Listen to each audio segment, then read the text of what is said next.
2 weeks to go until the trade deadline. Let's see what you cooked up here on Fan Fiction Friday. Colby, hit it.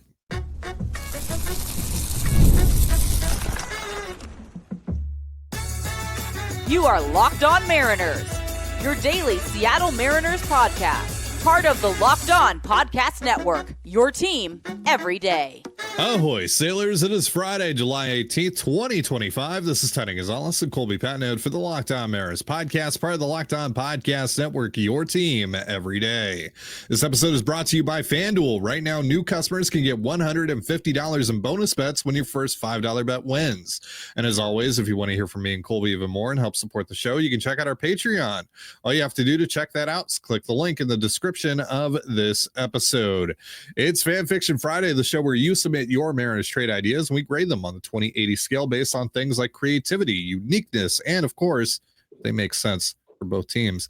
And this is actually going to be our last Fan Fiction Friday of the summer because next Friday we're going to do reverse Fan Fiction Friday and show you guys our Mariners trade ideas. So it's your last chance to submit Mariners trade ideas for a little while. We're going to kick things off with a deal from Switch, who has the Mariners acquiring Emmanuel Clase from the Cleveland Guardians for Johnny Farmelo, Durangelo Sanger, Harry Ford, and Dominic Canzone. I think this is a great exercise and why I don't want to shop from the top shelf of the reliever market. Yeah. Clase's been very good this year. Has he been 2024 regular season Clase? Not quite. Nope. But he's still very good. And I would say he's in the same tier as Munoz. Sure. So, yeah, he would be a great ad. And you have him for this year, next year. And then you have two club options. I believe each of them are only about $10 million. So, in theory, you have a near elite or elite, depending on how you want to, break him down, reliever under club control for 4 more years. But if things go south or he gets hurt, you're really only on the hook for I think it's about $2 million this year. And next year it's about 6, 7. It's a really good contract. So yeah, it's kind of one of those things where it's good to have the outs, like with Munoz. Like if something goes really wrong here, or he's going to miss a year and a half because of something, or he just goes in the tank like relievers do, we have outs and it's not going to cost us too much. So there's a lot of value in that as well. Also the Guardians, it's not an unreasonable sum for them to eat going forward, but also the Guardians frankly are cheap and they're a small market and they act like it, and they always run really low payrolls, and spending $10 million on a reliever is not something that small market teams typically do. And obviously they got Clase for, nothing for an injured Corey Kluber, and they've been able to build bullpens on the cheap. So he might be available this summer, and this is a good summer to trade him as well. So the targeting makes sense. In terms of the fit, it makes sense. The Mariners could really use another guy like Clase. But like you said, it's a lot to give up for just a reliever, because you're talking about Farmelo, who for me is the number 3 prospect in the system. You're talking about Sanger and Ford, 2 top 10 guys. And you're talking about taking Canzone out of your lineup right now, which, if maybe they acquire a right fielder or first baseman like we talked about, and Canzone's extra, but we don't know that in the context of this deal. So yeah, this is a lot. You're giving up 3 top 100 prospects and who's producing at a high level right now at the major league level at a position you don't have a lot of depth at the moment. Yeah. For a reliever. I don't know that this is too much to pay. Like, I don't know if this might be what Cleveland asked for. So I think you might be right there. But if I'm the Mariners, it's like, okay, well, I'm just going to go give up, Harry Ford for Pete Fairbanks instead and keep the rest of this. So I'm not saying the valuation is wrong. I'm just saying from a Mariners perspective, I probably wouldn't pay this. Yeah. For any reliever. I'm not arguing that Clase would or wouldn't help I'm not arguing against the fact that, Clase would be a weapon in October, but I trust the Mariners to go out and get good enough production out of their bullpen elsewhere without having to pay this much. So Right, it's just too pricey for me, too rich for my blood. yeah, it's a little bit too much of a luxury. So yeah, like last year, Garcia cost you Jonathan Clase, and Garcia got hurt, so it didn't work out. But Yeah. prior to that, he was pitching like a high leverage reliever, and for 2 months of that guy, you gave up a dude who had no future in your organization. I'd much rather they do something like that again this year than, because like this is the biggest deal you can make. Like you're not giving up more than this for anybody else who's on the market. No. And I don't want the biggest impact ad to be the bullpen. Even one as good as Clase, even one with as much club control as Clase. Club control on relievers is weird because it's really valuable in trade talks, but it's not all that valuable to you because sometimes you want to get out on these guys because they're so not fragile, volatile. Yeah. When they're going to blow. So, Yeah.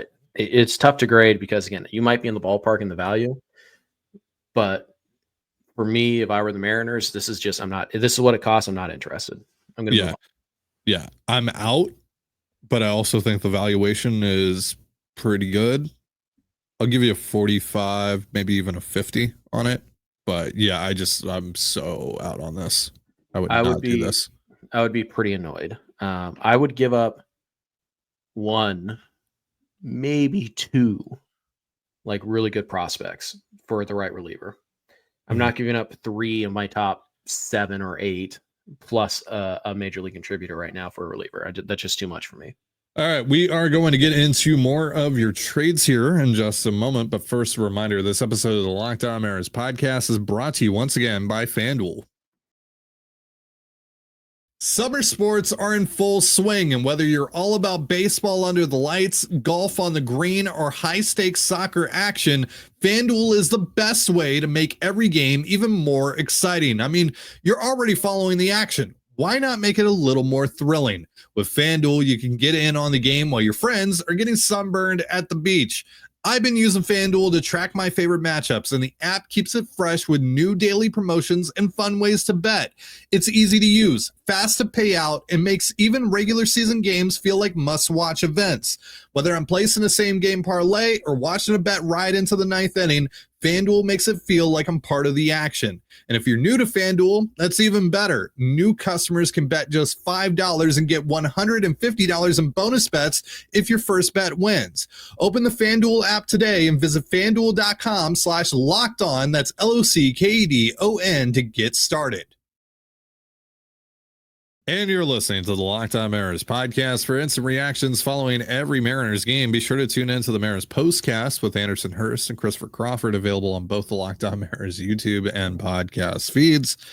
It's Fan Fiction Friday. Let's get back into your trades. Ham Swaggerty 69 has a deal with the Texas Rangers. Nathan Eovaldi to the Mariners for Harry Ford, Logan Evans, and Jorge Polanco. Wow. Eovaldi's not a name that we've heard, so that's cool. The only reason I picked it. Yeah. I think immediately this deal's dead because Eovaldi's due $29 million next year. Yeah. And then like another 22 the year after, I think. Yeah. So no, like that's probably why we haven't seen Nathan Eovaldi before on the show. So. It's like DOA right there. Yeah. But in general,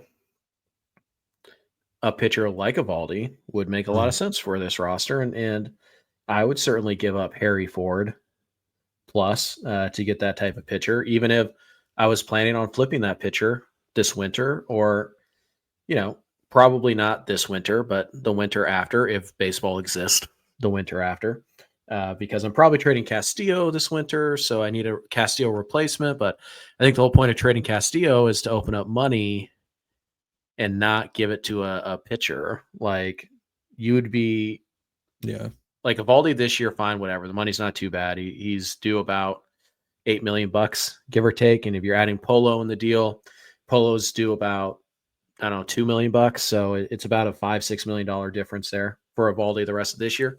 Fine. But he's making 29 next year, which is 7-8 million more than Castillo's going to make. And so you kind of see how it doesn't work. Yeah. No. Eovaldi would be awesome. Yeah. If he was more in the $15 million a year range and you had him for a year and 2 months, then yes, I would be very interested in a deal like this. And it is interesting because we don't get too many trades from, inside the division. Yeah. Particularly Texas, because they're still kind of a fringe playoff contender. Yeah. So yeah, there's a lot of interesting things about it. Unfortunately, devil's in the details, and the $29 million next year basically kills any shot that this deal would be realized. But I am curious, is there any Texas Rangers that we should be looking at? Sam Haggerty. That we mentioned him in the Ham Swaggerty trade offer. That's right. Eovaldi, if there was like an option involved here, then maybe. But yeah, because he's guaranteed 29 and then 22 after that, it ain't happening. You still owe him $55 million. Yeah, I appreciate the unique name, so you get bonus points for that. But this is still probably like a 35. Yeah, the money just kills it. Unfortunately, so like the realism score is 0, and that crushes it, unfortunately. But it was nice to think. Well, not Eovaldi, but like, could you get? I don't know, Adolis Garcia, who we've talked about. Could you get? Josh Young. There are some pieces. There's bullpen arms in that pin. So maybe Texas is kind of one of those sneaky teams that you should also be rooting for to lose. The Mariners tried to trade with them this winter, Nathaniel Lowe. So I know that they've talked a little bit. Yep. So I think it's Texas is a sneaky team to watch. We don't quite know if they would trade in division, and I think they'd have to be a little bit further back before they would do that, trading in division, that is. But yeah, Texas might be a team to watch over the next couple of weeks. You know what's weird? Adolis Garcia only has a 62 WRC plus against lefties this year. Mm-hmm. He's typically crushed lefties. I don't know what's going on there. Weird. Yeah. He's playing his way to Seattle. If he was hitting lefties more, I would be more on board with that. But also, I really like Adolis Garcia, regardless of what he's doing. So, vibes. Randy, Adolis, Julio. Yeah. And maybe in September, Robles. All right. Steven has our next deal here. It's a 3-team deal. Diamondbacks get Luke Raley, Taj Bradley, and Jared Sundstrom. Rays get Harry Ford and Ty Pete. Mariners get Eugenio Suarez, Josh Naylor, and Zach Gallen. So, Colby, this is an idea that you and I have talked about. 3-team deal where Taj Bradley goes to Arizona and Harry Ford goes to Tampa, and you get Suarez and maybe Josh Naylor on top of that. We also have Gallen thrown in here. So Steven's kind of taken our idea and tried to complete it. Do you think this works? 3-team deals are very hard. Yeah, I think the issue you're going to run into here is Tampa Bay is probably not going to trade Bradley for just these 2 guys. Bradley is probably number 4, I would say, who has number 3 upside. And he's controllable for the next 4 seasons. So he's going to be pricey, even though he's not a top of the rotation arm. That's just how it works. So it's one of those things where, Tampa's weird. Sometimes they take a little bit of bulk. Sometimes they hyper value their guys that they want from your system. So yeah, it's just one of those things where it feels a little bit like you're doing more for the Mariners than you are for these other teams. Yeah. So yeah, like Arizona, they should give up their 3 rentals for Raley and Bradley. Those are 2 guys that are going to be here for 3-4 years. Right. Mm-hmm. Whereas obviously Gino and like these guys, they're all leaving in free agency, more than likely. Maybe they can keep one of them, but they're all leaving. But Tampa Bay, like Tampa Bay's kind of the glue that holds this deal together. They're going to want more than this. And if you're Seattle, you're giving up Luke Raley, Jared Sundstrom, Harry Ford, and Ty Pete for 3 rentals. It's not terrible, but it feels a little light on your end, and it feels a little light on Arizona's end. So I think, like, I like the idea. I see where you're going with it. It just feels like it's just a little bit of overkill for the Mariners to get Naylor and Gallen in addition to Suarez. Feels like you need to pick one if this is the valuation you're going with. But if you went both, Luke Raley could make sense for Arizona, but Arizona's got a lot of outfielders. So it's a weird deal. And I can't sit here and say like, oh, they definitely wouldn't do this. This team definitely wouldn't do that. I don't know. Yeah. I can't dismiss it entirely, but it just doesn't feel right. It feels like it's missing a little something. Yeah. It feels very wanting to have your cake and eat it too. Right. Well, because take Tampa out of the equation, right? They take their guy, Bradley, out of this deal. You're not getting these 3 guys for Luke Raley, Jared Sundstrom, Harry Ford, and Ty Pete. Like, you're just not going to get all 3 of these rentals for that package. Because as we talked about, the Diamondbacks don't even need Harry Ford. They're fine at catcher. They have 2 young catchers that they like. And, Gabriel Moreno is already one of the better young catchers in baseball. So Ford doesn't carry much value for them. Raley, maybe. Yeah. But if you're Arizona, you're probably better off trading these guys in individual trades. And it's probably going to end up being a better return package than if you gave them all up in the same deal. And Arizona is definitely looking for young starting pitching. The Mariners do not have it to give. So they need Tampa to be in this deal. And because you need Tampa to be in this deal, you need to make it basically impossible for them to say no. Yeah. So yeah, we know they like Ford. We know that they like Pete. Mm-hmm. They have. We assume they still do, but they have. Yeah.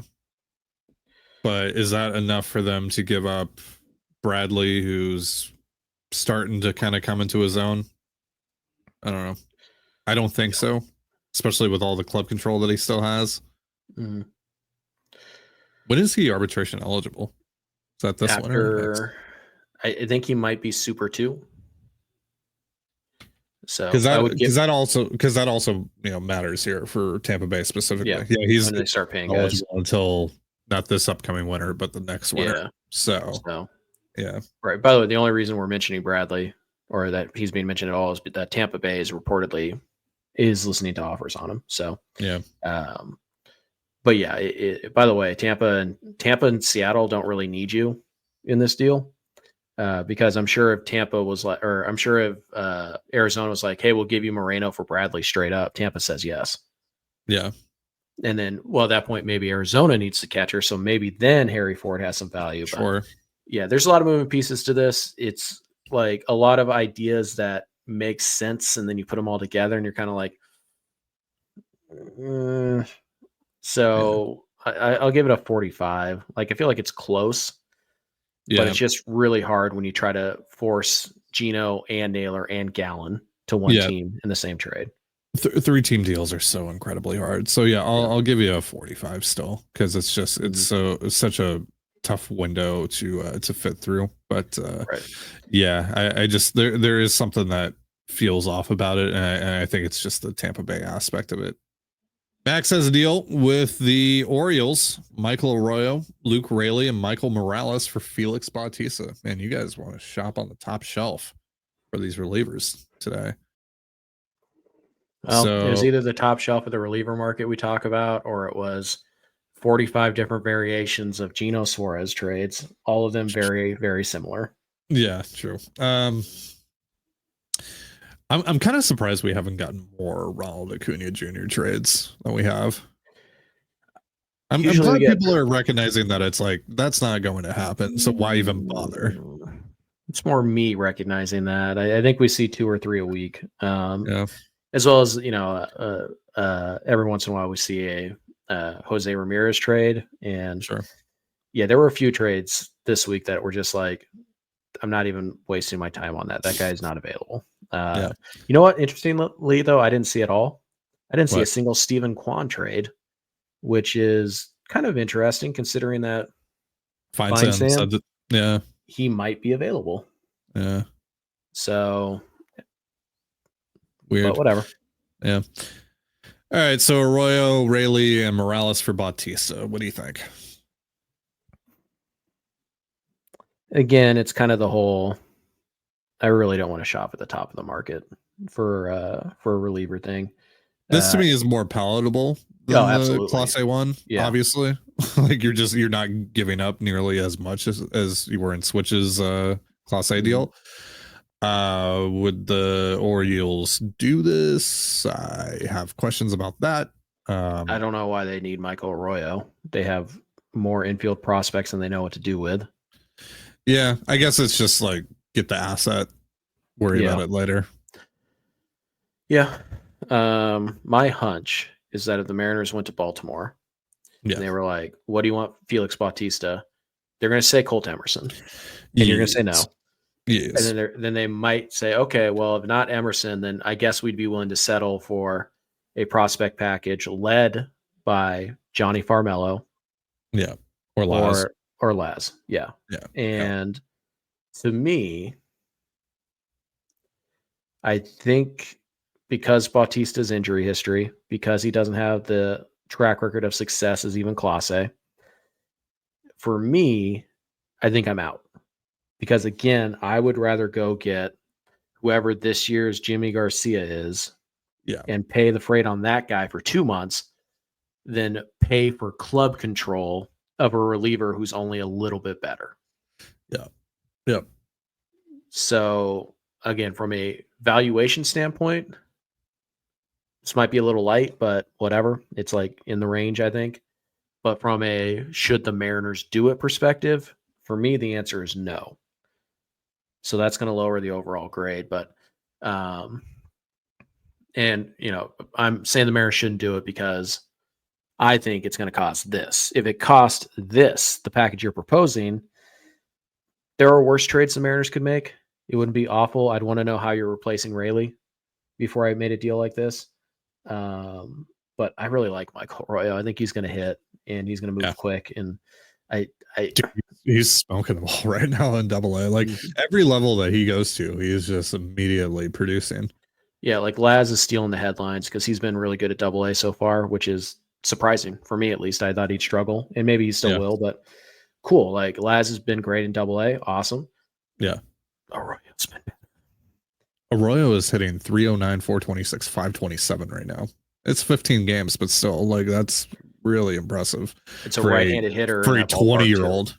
For a 20-year-old playing in that ballpark at the AA level, like, yeah, first time at the AA level, he's not repeating. He's walking more than he's striking out. That's a right-handed hitter at that ballpark.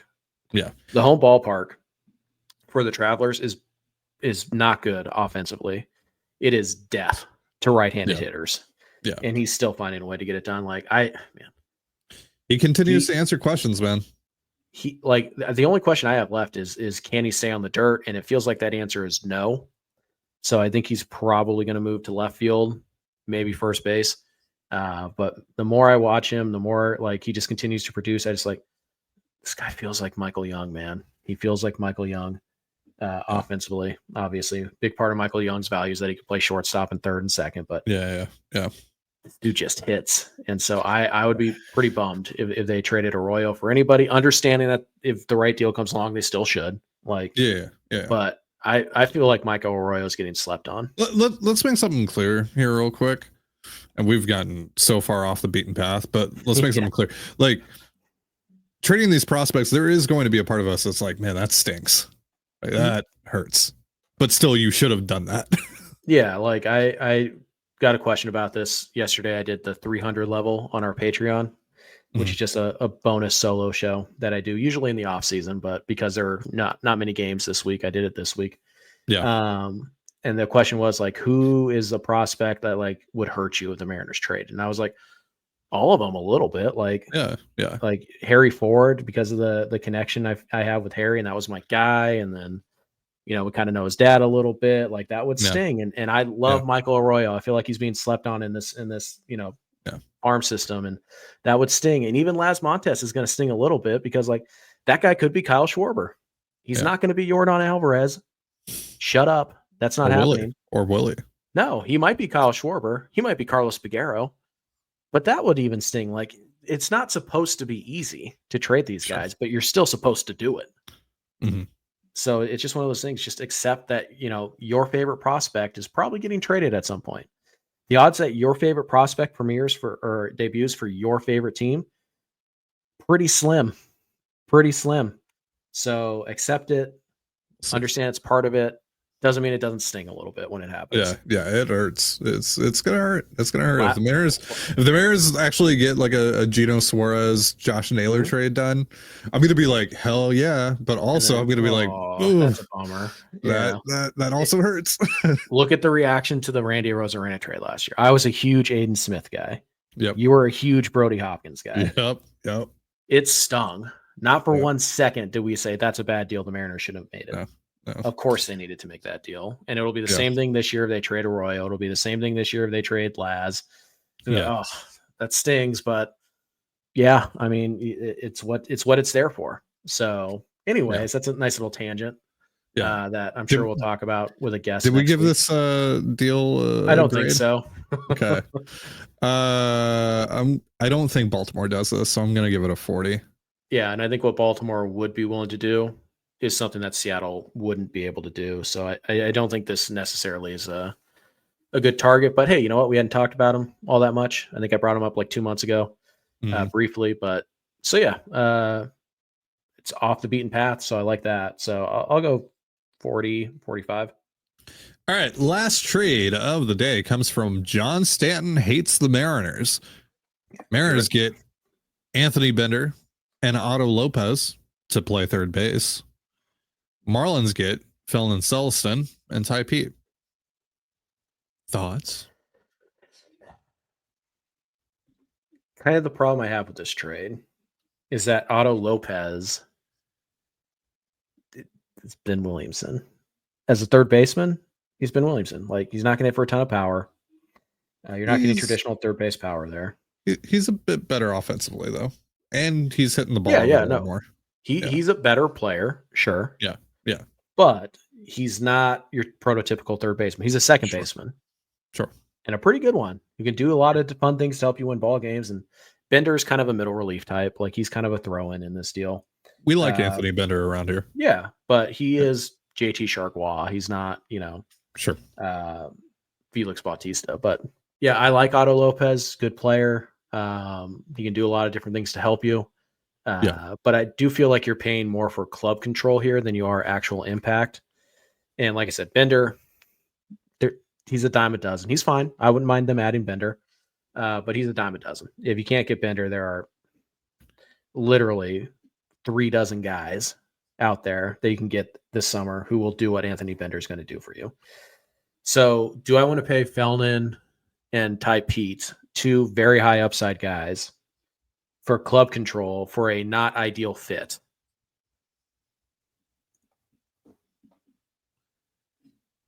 Not the worst thing in the world. Like, no. I'm down on Felton, just to be totally clear. Sure. Yeah. I think he might. Right now, I tentatively have him at 10. I think he might finish. I think he might, when the prospect ranks are all said and done, he might be 12 or 13. Spoiler alert: he's out of my top 10. Yeah, barely, but yeah. Yeah, he's still a good prospect, but there's no question the shine has come off on him quite a bit this year. Yeah. And it does speak to how good the Mariners farm system is, because the tools are still insane. But this is a guy to me that, we had all these lofty Francisco Lindor, comps and all that. And maybe he still gets there, but maybe, he's only 19, but like, it's just, he's been hurt a lot. He isn't hitting for much power right now. So he's hitting the ball on the ground a lot. He looks like, he's going to stick it short, but like, I just worry that he might be Eric Ibar instead of, Francisco Lindor. And I like Eric Ibar. Yeah. But if you have to wait 5 years to find out if he's Eric Ibar, and that's assuming he even plays right away in the big league level. you should be fine trading him for anybody who helps you this year. And Lopez has multiple years of club control. So Pete's kind of similar, honestly, to where Feldman is, where it's just like the tools, awesome. Production, not there. So it's an interesting trade. Again, I do feel like you're paying a little too much for club control over impact, but you are getting a lot of club control, and Otto Lopez is a good player. Like he's a good player. He would help you. Sure. Just not in the way I think you need the most help. So it's kind of a weird position to be in, but it's interesting. I'd give you a 50. I think the Marlins might do this. Maybe. It checks off the uniqueness box for sure. So I'll give you a 50. It's definitely, he's not a name that we've heard really at all on the show. Yeah. So I don't know if the Marlins would do it or not. I mean, they should do it in my mind, because I don't think that they're going to get to a place where Otto Lopez is going to be a major part of whatever the next winning version of the Marlins is. Even if they do, he'll start to be more expensive and they'll be looking to trade him anyways. Like they're at least 2-3 years away. Yeah.